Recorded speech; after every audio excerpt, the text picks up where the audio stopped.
तो कैसे हो आप सब? उम्मीद है अच्छे होंगे। और अगर आप इस चैनल पे नए हो तो वीडियो को लाइक और चैनल को सब्सक्राइब ज़रूर करें और कमेंट सेक्शन में कमेंट करना ना भूलें। तो आज हम एक्सप्लेन करने जा रहे हैं एक इंडोनेशियन हॉरर मूवी जिसका नाम है द डांसिंग विलेज। और यकीन मानिए ये एक काफ़ी अच्छी मूवी है। अब मूवी की शुरुआत होती है और 1955 का देसा पेनारी दिखाया जाता है जिसका मीनिंग होता है द डांसर्स विलेज। और यहाँ गांव के लोग मिलकर एक रिचुअल परफॉर्म कर रहे थे जो कि उस गांव की गुरुमा के देखरेख में हो रहा था। इस रिचुअल में काफ़ी सारी लड़कियां नाच रही थी जो कि अपने होश में नहीं थी और ट्रांस स्टेट में थी। वहीं उनकी गुरुमा किसी को पूज रही थी और उन्हें इनमें से किसी एक नर्तकी को चुनने के लिए कह रही थी। अब बारी बारी सभी नर्तकियां गिरने लगती हैं और उन्हें सफ़ेद कपड़े से ढक दिया जाता है। पर वहीं एक लड़की अभी भी नाच रही होती है और शायद जिस डेटी की ये पूजा करते थे उसने इस लड़की को चुना था। और उसी वक्त वहां रखे हुए बॉक्स में एक कड़ा जादुई रूप से प्रकट हो जाता है जिसे गुरुमा उठा लेती है और बक्से को बंद कर देती है। वहीं अब सीन शिफ्ट होता है और हमें दिखाया जाता है कि गुरुमा उस बॉक्स को लेकर जंगल में भाग रही होती है। और हमें जंगल में दो लोग दिखाए जाते हैं जिनमें से एक का नाम इंगरी था और दूसरे का नाम वुयुत। इंगरी गुरुमा की ही बेटी थी। जहाँ गुरुमा आती है और अपनी बेटी इंगरी को वो बक्सा देते हुए कहती है कि उस कड़े को वो इस गांव से दूर ले जाए, जिसमें वुयुत उसकी मदद करता है। और अब इंगरी और वुयुत मिलकर गांव से दूर जाने लगते हैं। वहीं वो दोनों खेतों से होकर गांव से बाहर जाने लगते हैं। पर उसी वक्त वुयुत को कुछ हलचल महसूस होती है और वो इंगरी को वहां से अकेले जाने के लिए कहता है और खुद वहीं रुक जाता है। इंगरी खेतों से होते हुए जंगल में पहुंच जाती है जहां वो लड़खड़ाकर गिर जाती है और एक पत्थर के साथ टकरा जाती है जिससे उसे चोट लग जाती है और उसका खून निकलने लगता है। और इसी दौरान उसका कड़ा भी वहां गिर गया था जिसे उठाकर वो बक्से में डालती है। और उसी वक्त कोई औरत उसे पीछे से पुकारती है जो उससे वो कड़ा मांगती है। और ये वही डेटी थी जिसे ये गांव वाले पूछते थे। पर इंगरी उसे वो कड़ा नहीं देती और वहां से भाग जाती है। और भागते भागते इंगरी गांव से बाहर चली जाती है। तो यहाँ पर ये सब हो क्या रहा था इसे जानने के लिए आगे वीडियो में बने रहें। और ये डीएटी कौन थी और गांव वाले इसकी पूजा क्यों करते थे, इन सब सवालों का जवाब आपको आगे मिल जाएगा। तो वीडियो पूरी ज़रूर देखना। वहीं हमें 25 साल बाद का सीन दिखाया जाता है जहां कहानी की प्रोटैगनिस्ट मीला, उसका कज़न यूडा और उन दोनों का दोस्त आर्या दिखाए जाते हैं जो उसी नर्तकियों के गांव की खोज पर निकले थे। पर वो उस गांव को ढूंढना क्यों चाहते थे, ये जानने के लिए वीडियो में आगे बने रहें। अब उस गांव को ढूंढने के लिए वो अपने एक दोस्त के पास आए थे जिसका नाम जीतो था। और अब आर्या जीतो से मिलने चला जाता है जिसके पीछे योदा भी चला जाता है। और मीला वहां अकेली खड़ी होती है। वहीं मीला की नज़र मार्केट में पड़ती है जिसे देखने के लिए वो वहां से चली जाती है और मार्केट में घूमने लगती है। और घूमते घूमते वो एक ऐसी जगह आ जाती है जहाँ पूरा सुनसान था और वहाँ कोई भी नहीं था। वहीं मीला को आवाज़ आती है जिसका वो पीछा करने लग जाती है और वो एक कसाई घर में पहुंच जाती है जहाँ उसे एक बूढ़ी औरत चेताती है और उस नर्तकियों के गांव में जाने से मना करती है, जिसे सुनकर बेला काफी डर जाती है और उसी वक्त योदा पीछे से आ जाता है। मीला वहां से चली जाती है और हमें दिखाया जाता है कि वहां कोई कसाई घर नहीं है और हो सकता है कि मीला को कोई वहम हुआ हो। अब सीन शिफ्ट होता है और मीला जीतो को ड्राइंग्स दिखा रही होती है जो उसी विलेज की होती हैं, जिसे देखकर जीतो को कुछ समझ नहीं आ रहा होता। पर उन सब ड्राइंग्स में एक नर्तकी की ड्राइंग थी जिसे देखकर जीतो पहचान जाता है और वो उन सबको बताता है कि हो सकता है कि ये नर्तकियों का गांव हो। अब मीला और बाकी सब जीतो को उन्हें वहां ले जाने के लिए कहते हैं। पर जीतो मना करते हुए कहता है कि वो गांव काफ़ी दूर है, जिस पर आर्य उसे पैसे देता है और जीतो मान जाता है। वहीं अब सब मिलकर गांव की तरफ जाने लगते हैं। पर रास्ता कच्चा होने के कारण उन्हें अब पैदल जाना पड़ता है और गाड़ी से उतरकर वो पैदल गांव की तरफ बढ़ने लगते हैं। और चलते चलते वो सब जंगल में पहुंच जाते हैं। वहीं बेला को किसी के गाने की आवाज़ आती है और यहीं हम देख सकते हैं कि वो डेटी जो इस गांव पर राज करती थी वो मीला को दूर से ही देख रही होती है। और अब वो उस गांव में पहुंच जाते हैं जहां वो कुछ बच्चों को नृत्य करते हुए देखते हैं। वहीं अब जीतो एक लड़की के पास जाता है और उससे गांव के एल्डर के बारे में पूछता है, जिस पर वो लड़की उन्हें बताती है कि उनके एल्डर कुछ दिन पहले ही चल बसे। वहीं मीला अब उस लड़की से कहती है कि उसे कुछ सवालों के जवाब चाहिए, जिस पर वो लड़की उसे कहती है कि उसके सवालों के जवाब सिर्फ यूथ के पास होंगे। पर इस वक्त वो इस गांव में नहीं है। अब यूडो और बाकी सब बात करने लगते हैं। यूडो उन सबसे कहता है कि उन सबको अभी वापस चला जाना चाहिए। पर मीला कहती है कि उन्हें वियुत का इंतजार करना चाहिए और गांव में ही रुकना चाहिए। जिस पर सभी मान जाते हैं। और अब यूडा उस लड़की से गाँव में रुकने के लिए कोई जगह माँगता है, जिस पर वो लड़की उन्हें एक जगह पर लेकर जाती है, जहाँ वो सब रात काट सकें। वहीं अब यूडा मिला को बाहर सोने के लिए मना करता है और उसके लिए जगह का इंतज़ाम करने चला जाता है। और इसी के लिए वो गाँव के एक लड़की से मिलता है, जिसका नाम रति होता है। यूडा रति से मीला को उसके घर पर सुलाने के लिए रिक्वेस्ट करता है, जिस पर रति मान जाती है और अब मीला रति के घर चली जाती है। वहीं अब रति मीला को उसका घर दिखाने लगती है और रति मीला से कहती है कि वो ज़्यादा आवाज़ ना करे, क्योंकि उसकी माँ की तबीयत खराब है, जिस पर मीला हामी भरती है और रति वहाँ से चली जाती है। वहीं अब रात का सीन दिखाया जाता है, जहाँ यूडा, आर्य और जीतू बाहर में सो रहे थे। वहीं हम बैकग्राउंड में कुछ अजीब से लोगों को चलता हुआ देखते हैं, जिसके कारण लालटेन की जोत बुझ जाती है और यूडा अब लालटेन जलाने लगता है। और इसी बीच हमें किसी अजीब से आदमी को यूडा के पास आते देखते हैं, जो धीरे धीरे उसके करीब आ रहा था, पर लालटेन की जोत जलते ही वो गायब हो जाता है। यानी ये सब कोई आम लोग नहीं थे। और ये सब कौन थे, या यूँ कहें कि ये सब क्या थे, ये जानने के लिए वीडियो में आगे बने रहें। और अब हमें दूसरी तरफ मीला दिखाई जाती है, जिसे रात में नींद नहीं आ रही होती, और अब वो पानी पीने हॉल में चली जाती है। और पानी पीने के दौरान उसे कुछ आवाज़ आती है, जो रति के माँ के कमरे से आ रही होती है। और मीला देखती है कि रति की माँ के कमरे का दरवाज़ा खुला था और मीला दरवाजे की तरफ चली जाती है।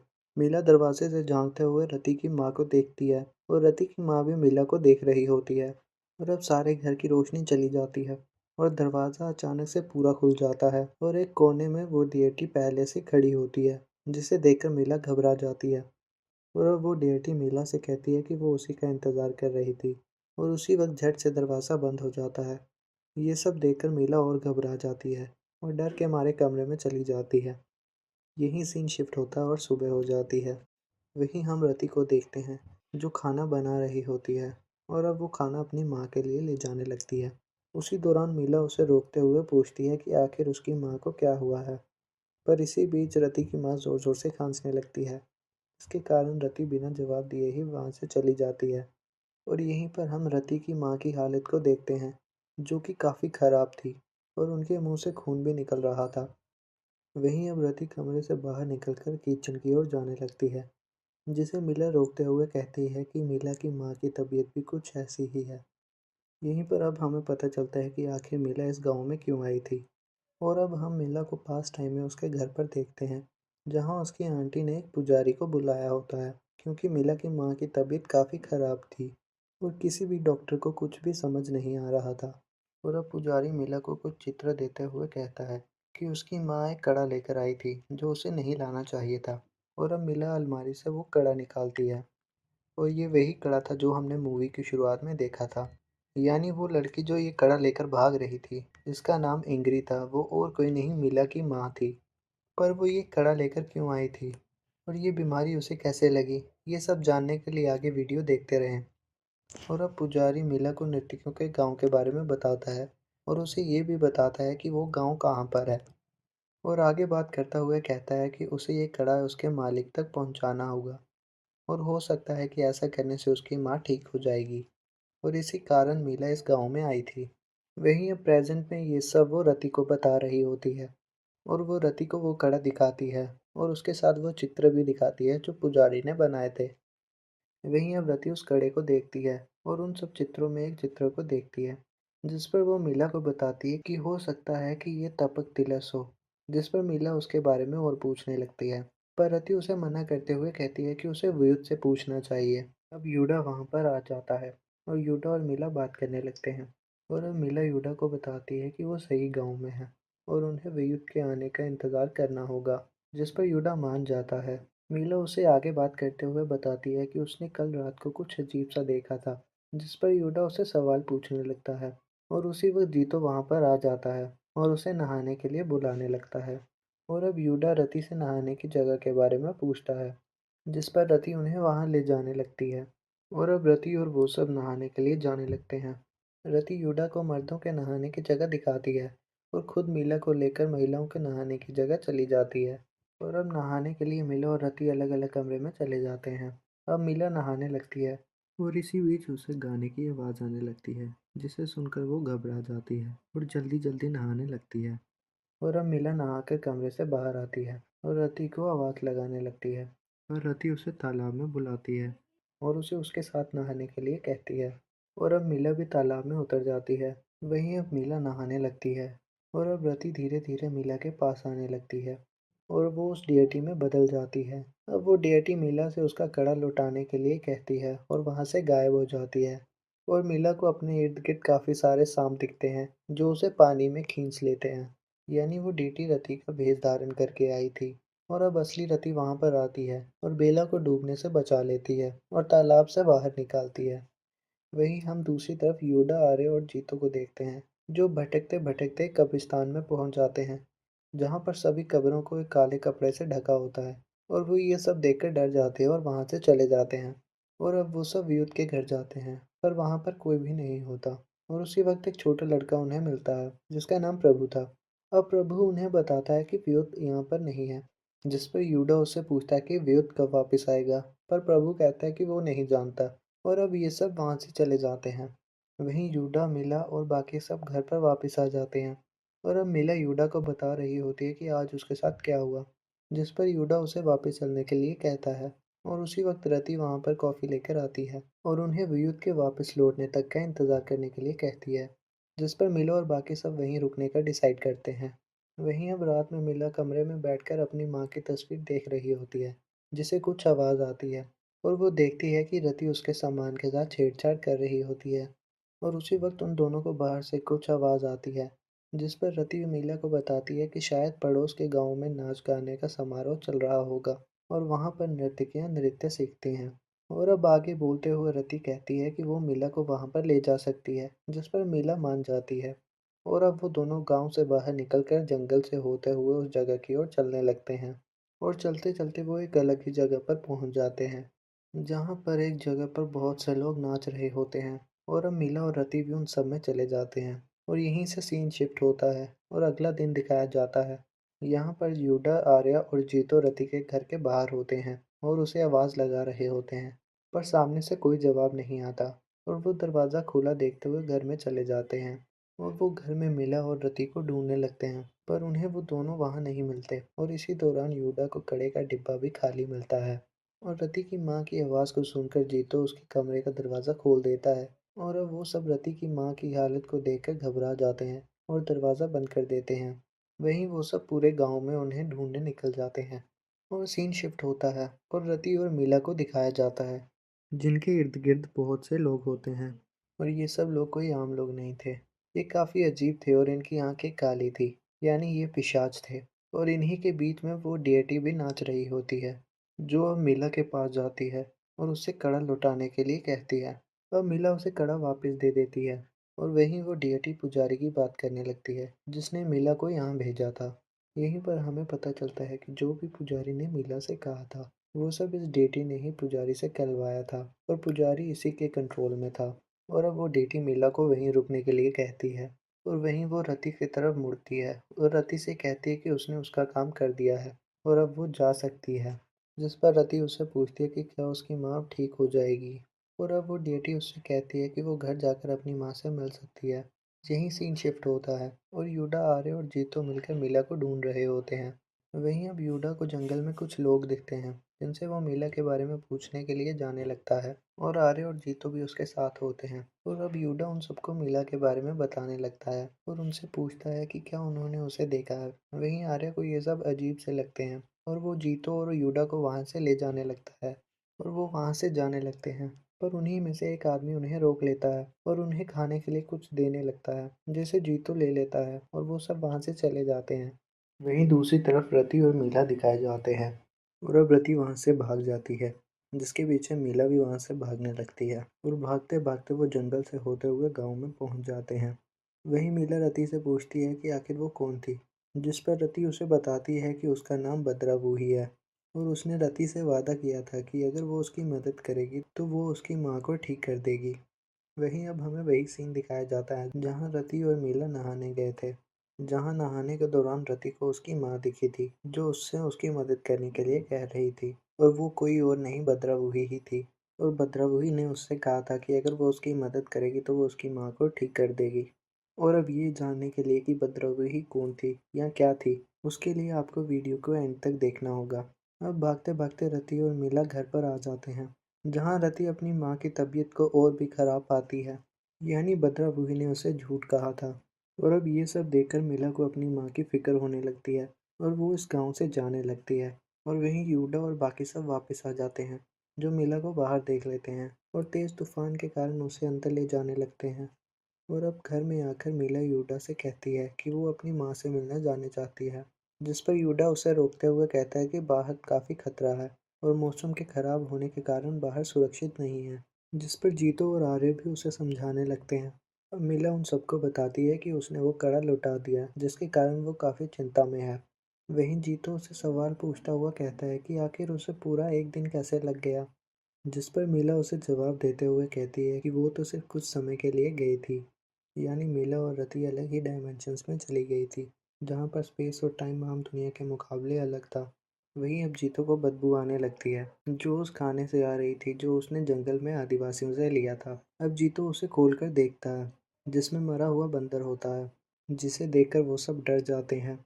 वहीं अब रात में सब सोने की कोशिश करते हैं, जहाँ पर रति अपने माँ के पास ही बैठी होती है और मीला कमरे में होती है और वो सपने में अपनी माँ को देखती है। उसी वक्त उसका सपना टूट जाता है और उसी वक्त उसे ऐसा लगता है जैसे कोई उसे आवाज़ लगा रहा हो।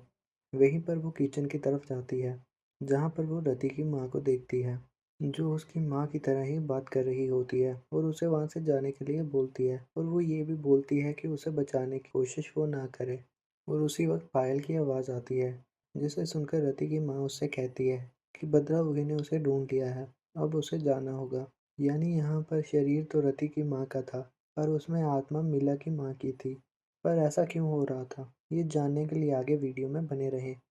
और अब रति की माँ वहाँ पर गिर जाती है और मीला ये सब देखकर चिल्लाने लगती है, जिसकी आवाज़ सुनकर सभी जाग जाते हैं और उसे संभालने लगते हैं। और उसी वक्त रति भी अपनी माँ को ढूंढते हुए किचन की तरफ आ जाती है, पर यूडा उसे रोक लेता है और अब भद्रा वही उसकी माँ के शरीर में प्रवेश कर जाती है और मीला और रति को कहती है कि उनकी माँ अंकारा मुर्गा में है और उन्हें किसी रिचुअल को परफॉर्म करने के लिए कहती है। और हो सकता है कि अंकारा मुर्गा अलग डायमेंशन हो, जहाँ भद्रा वही रहती है। और अब भद्रा वही रति की माँ को चोट पहुँचाने लगती है और उसकी स्किन को छीलने लगती है, जिसे देखकर सब डर जाते हैं और रति अपनी माँ को ऐसा करने से रोकने लगती है। और उसी वक्त वियुत वहाँ आता है, जो अब काफ़ी बूढ़ा हो चुका होता है। अब सीन शिफ्ट होता है और वियुत उनसे कहता है कि उन्हें ये कड़ा यहाँ नहीं लाना चाहिए था और उन्हें आगे बताते हुए कहता है कि उसकी नानी ने उसकी और उसकी माँ की रक्षा करने के लिए वियुत को बोला था, पर जब तक वियुत इंगरी के पास पहुंचा तब तक काफ़ी देर हो चुकी थी और भद्रा बूही इंगरी की सोल पहले ही चुरा चुकी थी। और अब आगे बताते हुए वियुत कहता है कि मीला की नानी इस गांव और इंगरी को बचाना चाहती थी, जिस पर यूडा और बाकी सब और जानकारी मांगने लगते हैं। और अब हमें फिर से 25 साल पहले का सीन दिखाया जाता है, जहाँ पर एक लड़की जिसका नाम संतिका था, वो अपनी बहन जयंती को बचाने के लिए गुरुमा से रिचुअल में हिस्सा लेने की बात कहती है। और वो गुरुमा से कहती है कि उसकी जुड़वा बहन जयंती की तरफ काली शक्तियाँ आकर्षित होती है।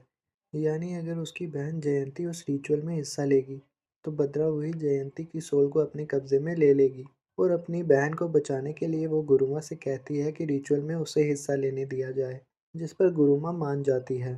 वहीं वियुत गुरुमा से कह रहा होता है कि अगर भद्रा वही को इसके बारे में पता चला तो वो उन्हें नहीं छोड़ेगी, जिस पर गुरुमा कहती है कि वो इंगरी को लेकर इस गांव से दूर चला जाए और वो इंगरी और अपने गांव वालों को बचाना चाहती है। और संतिका के बलिदान के कारण सिर्फ उसकी बहन की ही नहीं बाकी गांव वालों की जान भी बच गई। यानी भद्रावही के लिए ये सब गांव वाले एक रिचुअल करते थे, जिसके दौरान गांव की सभी लड़कियां नृत्य करती थी और उन्हीं में से किसी एक नर्तकी को भद्रावही चुनती थी, जिसकी सोल को वो अपने कब्जे में कर लेती थी और उस इंसान की मौत हो जाती थी। और इसी सब को रोकने के लिए गुरुमा ने ये सब किया था ताकि भद्रावही और किसी की जान न ले सके। पर भद्रावही ने इसकी सजा गुरुमा को भी दी और उसकी सोल को भी छीन लिया। वहीं अब रति वियुत से माफ़ी मांगते हुए कहती है कि ये सब उसके कारण हुआ है और वो वियुत से उसकी माँ के बारे में पूछती है। अब रति की माँ को ठीक करने के लिए वियुत तंत्र मंत्र के लिए काला मुर्गा लेकर आता है और उन्हें बाहर ही रुकने के लिए कहता है। वहीं अब रात हो जाती है और वो सब वहीं सो जाते हैं उसी वक्त यूडा को दरवाजे पर खटखटाहट महसूस होती है, जिसे देखने के लिए वो दरवाजे की तरफ चले जाता है और दरवाज़ा खोलने वाला होता है, पर व्यूत उसे ऐसा करने से मना करता है और उसे चेताते हुए कहता है कि बाहर कोई काली शक्ति भी हो सकती है। अब व्यूत खुद बाहर चला जाता है और दरवाज़ा बंद कर देता है और वहीं पर वो एक पिशाच को देखता है, जो एक जानवर को मारकर खा रहा होता है और उसी वक्त और भी पिशाच वहाँ पर प्रकट हो जाते हैं।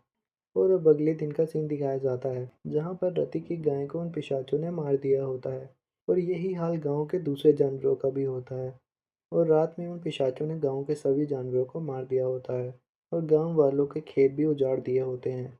वहीं अब व्यूध नर्तकियों के तालाब को देखता है, जहाँ पर अब सांप भरे होते हैं और यूडा और बाकी सब देखकर डर जाते हैं और वहाँ से चले जाते हैं। और इसी बीच वयुध भद्रावुही को देखता है और अब व्यूध समझ आता है कि उनके पास और कोई चारा नहीं है और उन्हें अब रिचुअल करना ही पड़ेगा। और अब मिलो और यूडा व्यूध के पास आते हैं, जो गांव की सभी लड़कियों को कॉफ़ी टेस्ट करने के लिए कह रहा होता है और सभी लड़कियां बारी बारी से कॉफ़ी को पीती है, जिन्हें वो कॉफ़ी मीठी लगती है। अब व्यूत मीला को भी कॉफ़ी पीने के लिए बोलता है, जिस पर मीला भी वो कॉफ़ी चखकर देखती है और उसे वो कॉफ़ी मीठी लगती है। अब यूडा वो कॉफ़ी पीकर देखता है, पर उसे वो कॉफ़ी काफ़ी कड़वी लगती है और अब व्यूत उन दोनों को बताता है कि भद्रावुही हमेशा 7 लड़कियों को चुनती है और अगर मीला को ये कॉफ़ी मीठी लगी है, तो इसका मतलब ये है कि भद्रावुही ने उसे भी नर्तकी के रूप में चुना है। और अब यूडा उसे वहाँ जाने के लिए मना करता है और उसे वहाँ जाने के लिए रोकने लगता है, पर मीला कहती है कि उनके पास कोई और रास्ता नहीं है।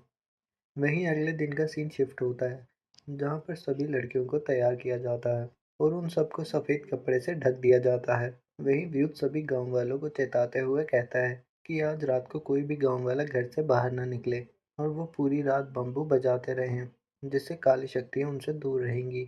वहीं यूडा फिर से मिला को रोकने की कोशिश करता है, पर मिला उसकी बात नहीं सुनती और अब उन सबको नर्तकियों के तालाब में लेकर आया जाता है और उन सबको नहलाया जाता है और अब उस रिचुअल की शुरुआत हो जाती है और वो सब ट्रांस जैसी स्टेट में पहुंच जाते हैं, जहां उनकी आत्मा अलग ही डायमेंशन में पहुंच जाती है और वो सब खुद ब खुद नाचने लगते हैं और उनके चारों तरफ पिशाच होते हैं, जो उन्हें वहां देखकर काफ़ी खुश होते हैं। और अब एक एक करके सभी नर्तकियां गिरने लगती हैं, जिन्हें सफ़ेद कपड़े से ढक दिया जाता है और अब अंत में रति और मीला ही बचते हैं, जो काफ़ी देर तक नाचते रहते हैं।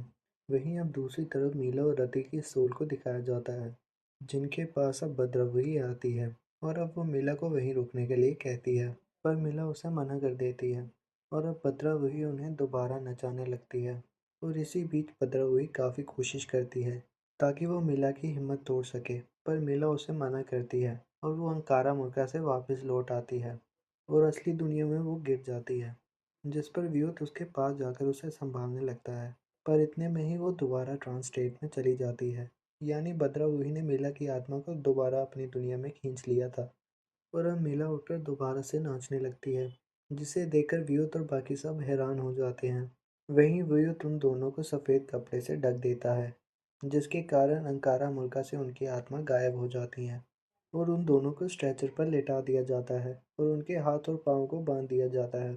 अब वियोत उन दोनों को गांव वालों के साथ मिलकर वापस गांव में ले आता है और वहीं पिशाच भी उनके पीछे पीछे आने लगते हैं। वहीं अब वियोत उन दोनों को घर में ले आता है और अब मीला की ऐसी हालत देखकर यूडा काफ़ी दुखी हो जाता है।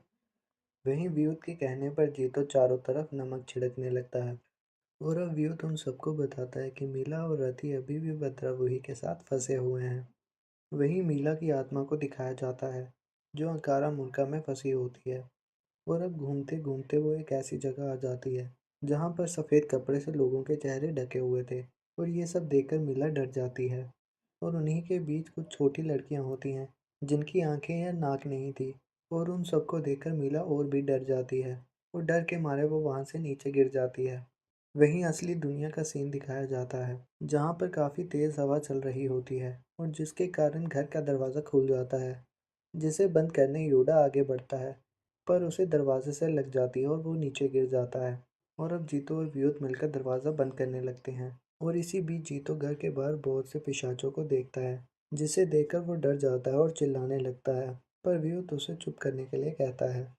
वहीं मीला को दिखाया जाता है, जिसे नर्तकियां चारों तरफ से घेर लेती हैं और मीला एक हॉल जैसी जगह में पहुंच जाती है, जहां पर भद्रा वही एक कुर्सी पर बैठी होती है। और अब नर्तकियां वहां पर आ जाती हैं, जो मीला को घेर लेती हैं और नाचने लगती हैं। और अब भद्रा वही उसे बहलाने लगती है और उसे रति और उसकी माँ जयंती को दिखाती है। और भद्रा वही मीला से कहती है कि अगर वो यहाँ पर रुकेगी तो वो भी अपनी माँ के साथ रह पाएगी, और वो उसकी माँ को भी उसे वहाँ दिखाकर बहलाने लगती है। मीला अपनी माँ को देखकर उसकी तरफ भागने लगती है, पर नर्तकियाँ उसे ऐसा करने से रोक लेती हैं और उसे घेर लेती हैं। यहीं पर मीला और उसकी माँ कुछ समय के लिए कनेक्ट कर पाती हैं। अब मीला की माँ उसे घर वापस जाने के लिए कहती है, जिस पर मीला भी उसे उसके साथ जाने के लिए कहती है, जिस पर उसकी माँ उसे कहती है कि वो ऐसा नहीं कर सकती, पर मीला यहाँ से जा सकती है और वो यहाँ से चली जाए। वहीं बद्रावुही अब दोबारा मीला को अपने काबू में कर लेती है और उसी की आंखों के सामने उसकी माँ को तकलीफ पहुंचाने लगती है, ताकि मीला हिम्मत हार जाए और वहीं पर रुक जाए। वहीं दूसरी तरफ रति और मीला के शरीर ठंडे पड़ने शुरू हो गए थे और उनके शरीर नीले पड़ रहे थे, और ये सब व्यूत एक कमरे में चला जाता है और एक अदृश्य कुत्ते में बदल जाता है। अब व्यूत अंकारा मुर्गा में पहुंच जाता है, जहां पर वो सब पर भौंकने लगता है और बद्रावुही का ध्यान इससे टूट जाता है। और इसी के चलते मीला उसके काबू से बाहर हो जाती है और मीला वहां से निकल जाती है। अब मीला अपनी दुनिया में वापस आ जाती है। वहीं रति की मृत्यु हो जाती है और व्युत भी वापस आ जाता है। अब व्युत रति की लाश को सफ़ेद कपड़े से ढक देता है और उस कड़े को दोबारा बक्से में बंद कर देता है। और अब अगले दिन मीला और उसके बाकी सारे दोस्त गांव से चले जाते हैं और मीला अपने घर वापस आ जाती है, जहाँ पर वो अपनी माँ को मरा हुआ पाती है और काफ़ी दुखी हो जाती है। वहीं दूसरी तरफ व्युत भी कब्रिस्तान में रति और उसकी माँ जयंती को दफना रहा होता है। और इसी के साथ ये मूवी भी यहीं ख़त्म हो जाती है। तो उम्मीद है कि इस मूवी की एक्सप्लेनेशन आपको अच्छी लगी होगी। और अगर आप इस चैनल पर नए हैं तो वीडियो को ज़रूर लाइक करें और चैनल को सब्सक्राइब करें। और अगर आपका इस मूवी के रिलेटेड कोई भी सवाल है तो कमेंट सेक्शन में कमेंट ज़रूर करें, और वीडियो को लाइक और चैनल को ज़रूर सब्सक्राइब करें। तो मिलते हैं अगली वीडियो में, तब तक के लिए बाय बाय।